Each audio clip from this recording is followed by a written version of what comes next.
Part 2 of Psalm 15. Remember the 3 basic life skills we need to keep in check. We want to apply these 3 things in concrete, realistic manner. Okay, we want to focus on the precise actions. We speak out against sin, criticize those committing it, and commend the faithful followers of God. We want to keep a promise even if it ruins us.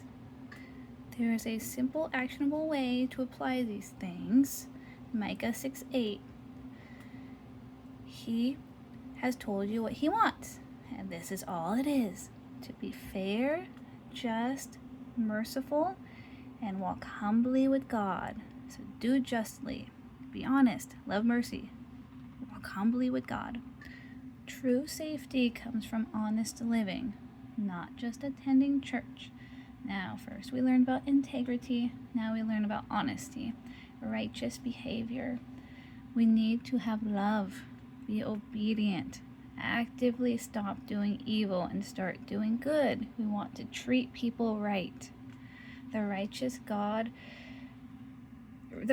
trust God completely.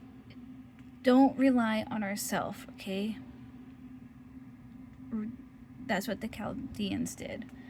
We want to be righteous and we want to trust God completely. True righteousness is a gift from God, received by faith in Christ, and then that enables us, rather than earns, this type of lifestyle. It's not earned through good behavior, it's the inner transformation that results in a desire to obey God out of love. We just have this love for Him. So it's the result of God's work when we trust Him.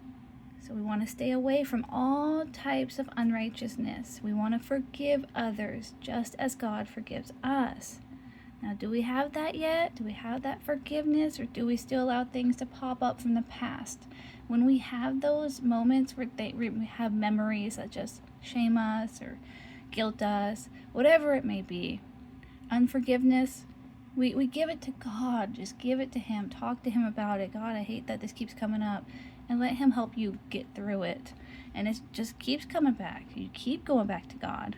Don't stop going back to Him.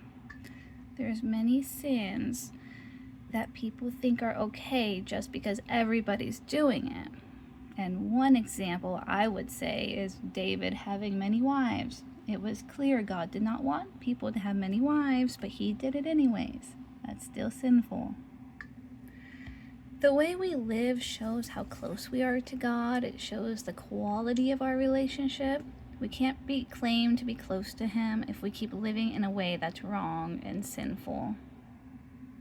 This is a balance. We must love God, but also actively love others, treating them well. That shows we're truly saved and will enter His home. Here's a scary one. Our love for God is proven by our love for people. Loving others is proof of knowing God, who is love. If you truly love God, you'll naturally dislike the things that He dislikes. We must prioritize God and put others before ourselves.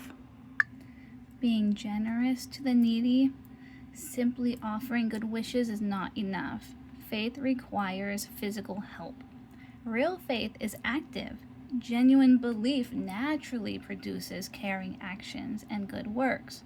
If you see a fellow believer needing food or clothes and don't help, your faith is useless.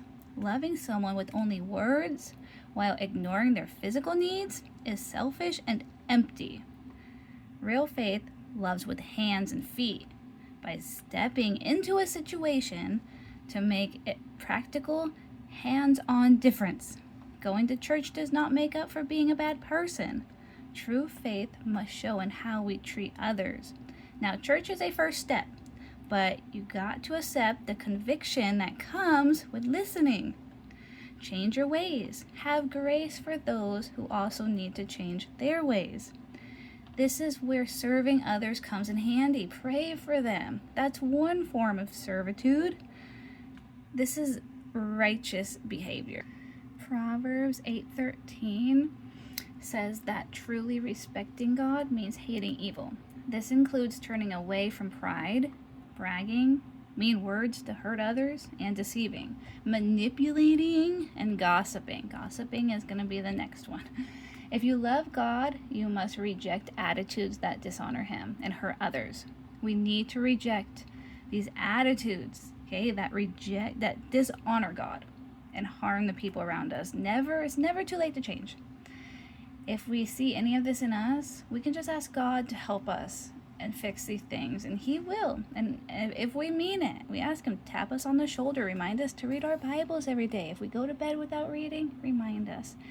If we begin to gossip or talk bad about someone or think nasty thoughts about someone, we ask God to remind us, and He will. He'll tap us on the shoulder and say, you want to stay quiet now. Now let us not let greed get in the way of doing what's right. It says that money is the root of all evil. It's not money that's evil. It's just any evil you see, you go all the way back to the root, and it's beginning with money.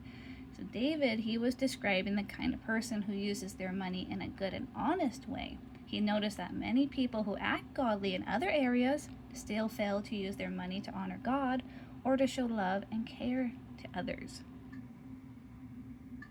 Remember that God spares all who turn to Him, no matter the background. Rahab a harlot, think of Nineveh and people of Sodom, if you'll save even just 5 of them. He saved Lot and his daughters. So when they turn to God, so He will save you.